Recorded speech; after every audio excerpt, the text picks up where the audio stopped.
दोस्तों wealth sky के एक और नए इंटरेस्टिंग वीडियो में आप सभी लोगों का स्वागत है। मेरा नाम है सुधीर और इस पर्टिकुलर वीडियो में हम बात करेंगे निफ्टी के बारे में। निफ्टी का monthly chart, weekly chart, day chart को एनालिसिस करेंगे।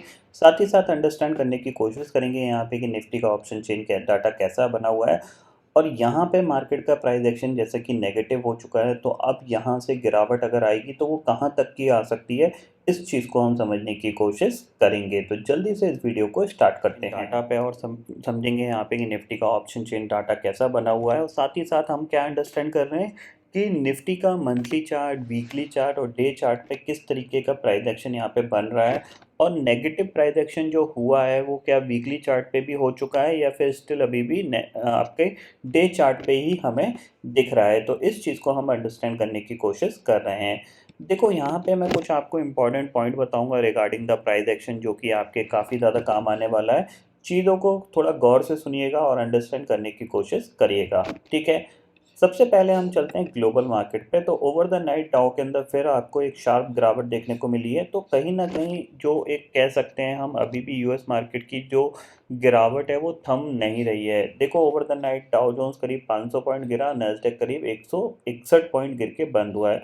अब हम ये कह सकते हैं कि जैसा कि डाउन एक नया स्विंग लो बना दिया था, नैस्डैक ने नहीं बनाया, तो अब नैस्डैक ने भी एक नया स्विंग लो बना दिया।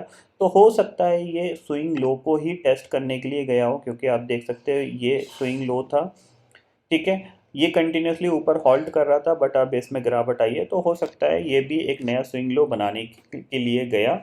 अब यहाँ से हो सकता है बाउंस बैक आ जाए या फिर यहाँ से और शार्प गिरावट हमें देखने को मिल सकती है। बट स्टिल अगर प्राइस एक्शन की बात करें तो यहाँ पे क्या है, प्योरली नेगेटिव प्राइस एक्शन है। आपको क्लियरली दिख रहा है यहाँ पे मार्केट गिरता है, पुल बैक दिखाता है, फिर एक ही बार में गिर जाता है, फिर हमने एक पुल बैक देखते हैं, फिर स्ट्रांगली सेलिंग आती है और वो सेलिंग ऑलवेज वन वे जाती है, फिर पुल बैक देखने को मिलता है और फिर सेलिंग देखने को मिलती है। तो ओवरऑल प्राइस एक्शन स्टिल आपको दिख रहा है कैसा बन रहा है, लोअर लो लोअर हाई का फॉर्मेशन बना हुआ है नैस्डैक में। तो जब तक ये फॉर्मेशन ब्रेक नहीं होता है तब तक आपका जो ट्रेंड है ग्लोबल मार्केट का, खासकर यूएस मार्केट का, वो कैसा रहेगा, नेगेटिव रहेगा, ठीक है। अब ये जो मैंने आपको मार्किंग करके दिखाई है ना, ये मार्किंग से आपको कुछ चीज़ आपको रिलेट करनी पड़ेंगी हमारे अपने मार्केट से, और हमारा मार्केट भी एग्जैक्टली सेम नेचर का बिहेवियर दिखा रहा है, ठीक है। उसके लिए हम सबसे पहले यहाँ पे चलते हैं ऑप्शन चेन डाटा में, और ऑप्शन चेन डाटा के हिसाब से अगर हम समझें तो सबसे पहले अगर आप देखोगे, इसको मैं एक बार रिफ्रेश करता हूँ डाटा को, तो यहाँ पे आप देखो निफ्टी की क्लोजिंग आपकी जो आई है वो लास्ट आपकी आई है 17,095 के करीब की, ठीक है। कह सकते हैं क्लोजिंग बाइस 17,000 के ऊपर निफ्टी ने क्लोज दिया है, बट अभी भी यहाँ पे जो प्राइस एक्शन है वो नेगेटिव बना हुआ है। तो अब आगे आने वाले 1 से 2 ट्रेडिंग सेशन में क्या हो सकता है, इस चीज़ को हम समझते हैं। तो सबसे पहले अगर ऑप्शन चेन डाटा में देखें तो 17,000 की जो कॉल है वहाँ पे करीब 28 लाख का ओपन इंटरेस्ट खड़ा हुआ है और पुट पे करीब 38 लाख का ओपन इंटरेस्ट है। इसका मतलब क्या है, पुट राइटर्स कॉन्फिडेंस हुए, मार्केट ने बाउंस किया और 17,200 तक ये चला गया। तो पुट राइटर्स को लगा कि अब 17,000 हॉल्ट कर जाएगा, ग्लोबल मार्केट की जो गिरावट है वो होल्ड हो चुकी है, यानी शॉर्ट टर्म बॉटम बनने के चांसेस ज़्यादा हैं। बट ऐसा नहीं हुआ, उनके अंदर फिर गिरावट देखने को मिली। तो हम कहीं ना कहीं दोबारा से 17,000 के नीचे खुलेंगे। 17,000 के नीचे खुलेंगे तो सबसे पहले ये जो पुट राइटर्स हैं इनकी अनवाइंडिंग का प्रेशर ही मार्केट को थोड़ा सा नीचे की तरफ ढकेलेगा। ये पॉइंट आपको यहाँ पे ध्यान में रखना है, ठीक है। ओवरऑल जो ट्रेंड है वो नेगेटिव है, तो जाहिर सी बात है यहाँ पे जो प्रेशर सबसे ज़्यादा फील करेगा वो पुट राइटर्स फील करेगा, ठीक है ना। क्योंकि कॉल राइटर्स को पता है प्राइस एक्शन नेगेटिव है, तो वो एग्रेसिव होके दोबारा से 17,000 की कॉल सेल कर सकते हैं, पहली चीज़। दूसरी चीज़ है कि आपको पता है इस पर्टिकुलर सीरीज़ में एक छुट्टी है, 5 तारीख की छुट्टी है, तो जाहिर सी बात है सीरीज़ छोटी है, आपके पास 3 ट्रेडिंग सेशन मिलेंगे। 3 ट्रेडिंग सेशन के हिसाब से अगर देखा जाए तो 17,000 का जो शॉर्ट स्ट्रेडल है वहाँ पे 300 रुपये का प्रीमियम चल रहा है, ऑलमोस्ट 204 और 108, 312 रुपये के प्रीमियम चल रहा है, जो कि काफ़ी बड़ा प्रीमियम है। क्योंकि आपको कहाँ तक की प्रोटेक्शन दे रहा है, 16,700 से लेके 17,300 की ये पूरी रेंज दे रहा है। यानी इसके अंदर कहीं पे भी निफ्टी एक्सपायर होगा तो कुछ ना कुछ प्रॉफिट यहाँ पे ऑप्शन सेलर लेके जा रहा है, शॉर्ट स्ट्रेडल वाला। तो यहाँ पे क्या होगा, वॉलेटिलिटी क्रिएट होगी, ठीक है ना। मार्केट नीचे खुलेगा, फिर सडनली ऊपर मूव करेगा, फिर ऊपर जाएगा, वहाँ से दोबारा से सेलिंग आ जाएगी। तो कहीं ना कहीं यहाँ पे 16,900 से लेके 17,100 के बीच में ही निफ्टी को रखा जाएगा, ताकि ये जो प्रीमियम है इसमें से करीब 150 से 200 पॉइंट कहाँ पे मिल जाएं, शॉर्ट स्ट्रेडल वाले को मिल जाएं। ये पॉइंट आपको थोड़ा सा माइंड में रखना चाहिए, ठीक है। अब चलते हैं चार्ट पे और चार्ट को अंडरस्टैंड करते हैं। तो सबसे पहले देखो यहाँ पे मंथली चार्ट देखें तो मंथली चार्ट पे आपको क्लियरली दिखेगा, क्या दिखेगा कि एक नेगेटिव कैंडल बन रही है और ऑलमोस्ट लो की तरफ ये बनी हुई है, ठीक है। इसका मतलब क्या है कि इसका मतलब ये है कि जो निफ्टी का जो मंथली चार्ट है वो फिलहाल इस महीने हमें क्या शो कर रहा है, नेगेटिविटी शो कर रहा है फिलहाल के लिए।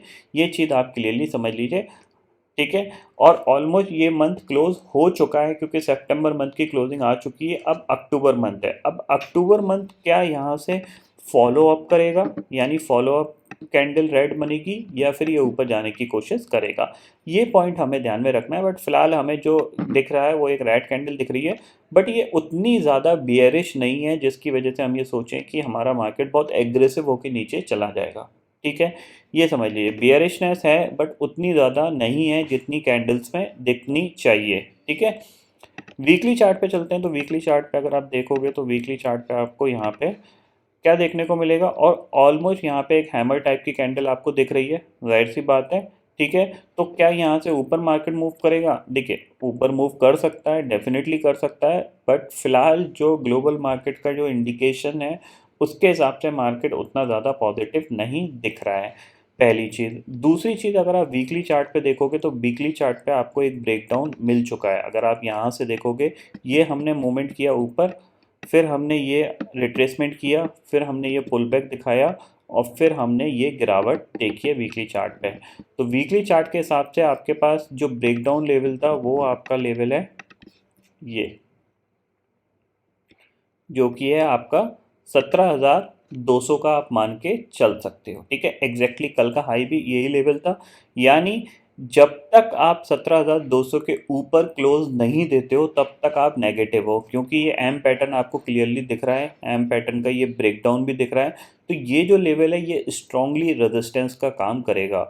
ये लेवल तभी ब्रेक होगा जब पूरा सेंटीमेंट ग्लोबल मार्केट का चेंज होता हुआ दिखाई देगा, अदरवाइज हम यहाँ पे अटकते हुए दिखाई देंगे बार बार क्लोजिंग बेसिस पे। हम इसके ऊपर क्लोजिंग देने के चांसेस हमारे से थोड़े से कम होंगे, क्योंकि ये एम पैटर्न का, वीकली एम पैटर्न का ब्रेकडाउन लेवल है, ठीक है। इतना आपको समझ में आ गया। अब चलते हैं डे चार्ट पे और डे चार्ट को देखते हैं। तो डे चार्ट पे अगर आप देखोगे तो ये सबसे पहले ये लाइनें मैं हटा देता हूँ ताकि आपको ये देखो, डे चार्ट पे अगर आप देखोगे तो आपको क्या दिख रहा है, प्राइस एक्शन स्टिल आपको नेगेटिव दिख रहा है। हमने यहाँ से गिरावट दिखाई, फिर हमने ये पुल बैक दिखाया, और फिर हमने ये गिरावट दिखाई, और अब ये हमारा पुल बैक है। अब इस पुल बैक के बाद आपका यहाँ पे क्या दोबारा से गिरावट आएगी? अगर गिरावट आएगी तो जाहिर सी बात है ये एक इम्पॉर्टेंट लेवल होगा। क्यों होगा? क्योंकि या तो ये यहाँ से ये पूरा जो प्राइस एक्शन कंटिन्यू चल रहा है इसको ब्रेक करेगा, या फिर ये यहाँ पे आके एक डब्ल्यू पैटर्न का फॉर्मेशन बना सकता है, या फिर ये यहीं पे आके सपोर्ट लेने की कोशिश करेगा, ठीक है। तीन कंडीशंस यहाँ पे होंगी। कंडीशंस मैं दोबारा से बता देता हूँ आपको। ये हमारा मार्केट गिरा, ये हमारा पुल बैक है, ये पुल बैक है, तो ये जो लेवल है ये सबसे इम्पॉर्टेंट है। मार्केट क्या करेगा? नीचे आएगा, अगर ये यहीं से सपोर्ट लेके ऊपर बाउंस करता है तो जाहिर सी बात है डब्ल्यू पैटर्न फॉर्म करने की कोशिश करेगा, तो उसका ब्रेकआउट कहाँ आएगा? 17,200 के ऊपर। और अगर ये इसी चैनल के अंदर ट्रेड करता रहा तो जाहिर सी बात है कि फिर आपको जिस साइड ये ब्रेकआउट या ब्रेकडाउन देगा उस साइड आपको कम से कम 300 पॉइंट का मूवमेंट मिलने वाला है, ठीक है। ये पॉइंट समझ में आ गया, यानी प्राइस एक्शन को ये नेगेटिव कंटिन्यू करेगा, या फिर तीसरे अपॉर्चुनिटी जो होगी वो इसी के अंदर कंसोलिडेशन की होगी। अगर इसके अंदर कंसोलिडेशन करेगा तो जैसा कि मैंने बताया कि शॉर्ट स्ट्रेडल वाले को सबसे अच्छा फ़ायदा होने वाला है, बिकॉज उसका टेंशन नहीं है, क्योंकि मार्केट एक रेंज के अंदर है 16,700 से लेके 17,200 की। तो जाहिर सी बात है अगर वो 17,000 का शॉर्ट स्ट्रेडल बेचेगा तो उसको 150 से 200 पॉइंट ईजिली मिल सकेंगे। ये पॉइंट आपको ध्यान में रखना है, ठीक है। तो डे चार्ट पे आपको ये चीज़ समझ में आ गई। अब लगाता हूँ 15 मिनट का टाइम फ्रेम, और 15 मिनट के टाइम फ्रेम के हिसाब से अगर हम देखें, ये हमारा फर्स्ट पुल बैक है।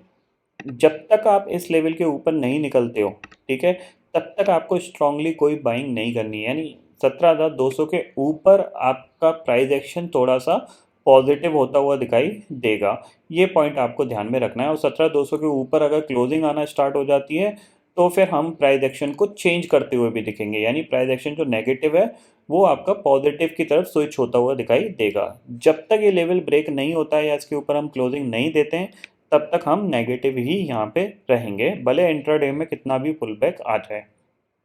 ठीक है, हम पिछले 7 दिन से कंटिन्यूसली गिर रहे थे, तो ये जो पुल बैक आया आरबीआई की क्रेडिट पॉलिसी के बाद काफ़ी अच्छा पुल बैक था और एक ही दिन में हमने करीब 300 साढ़े 300 पॉइंट का रनअप भी दिखाया था। अब ऐसा नहीं है कि हमने स्पेशली इतना बड़ा बाउंस बैक किया, अगर आप यूएस मार्केट को कंपेयर करोगे तो यूएस मार्केट में भी 2-2% 2.5% का उछाल देखने को मिला था।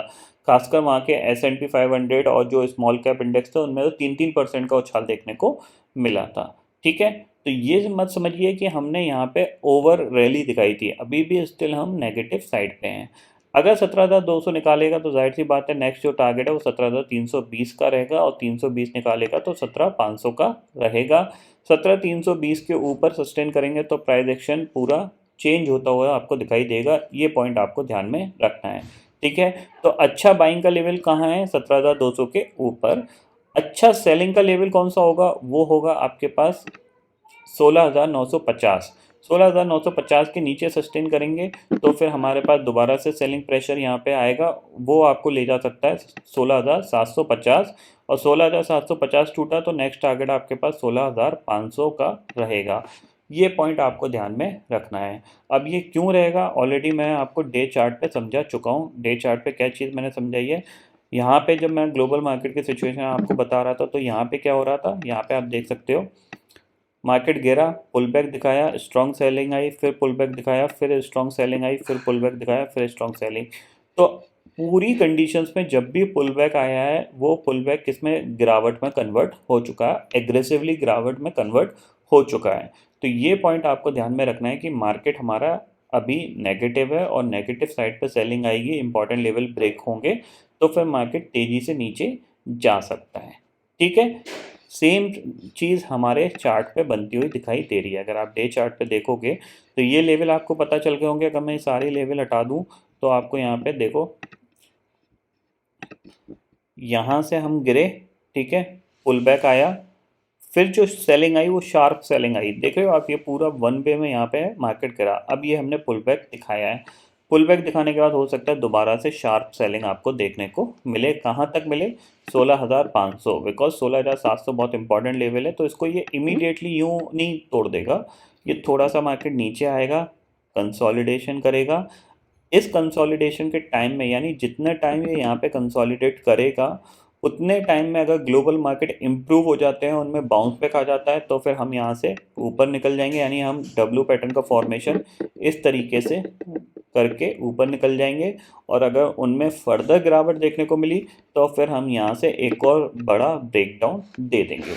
ये पॉइंट आपको सारे यहाँ पे क्लियर हो गए होंगे। पूरा प्राइस एक्शन आपको मैंने नेक्स्ट वीक का समझा दिया है, जो कि आपके बहुत काम आने वाला है।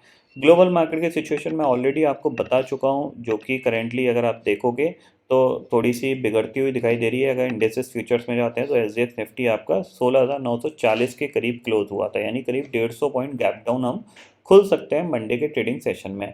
अगर हम 17,050 के ऊपर खुलते हैं तो डेफिनेटली वहाँ पे आपके पास एक सेलिंग अपॉर्चुनिटी रहेगी, फिर मार्केट हो सकता है नीचे की तरफ आने की कोशिश करे। और अगर आप बहुत ज़्यादा गैप डाउन खुल जाओगे 16,900 के करीब तो फिर आपके पास उतनी बड़ी अपॉर्चुनिटी नहीं रहेगी।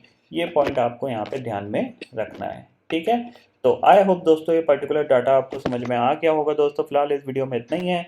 आई होप ये वीडियो आपको पसंद आएगा। वीडियो पसंद आता है तो लाइक और शेयर ज़रूर करिएगा और चैनल को जो सब्सक्राइब कर लीजिए, क्योंकि मैं सुधीर लेके आता रहूँगा हर दिन आपके लिए नए नए वीडियो।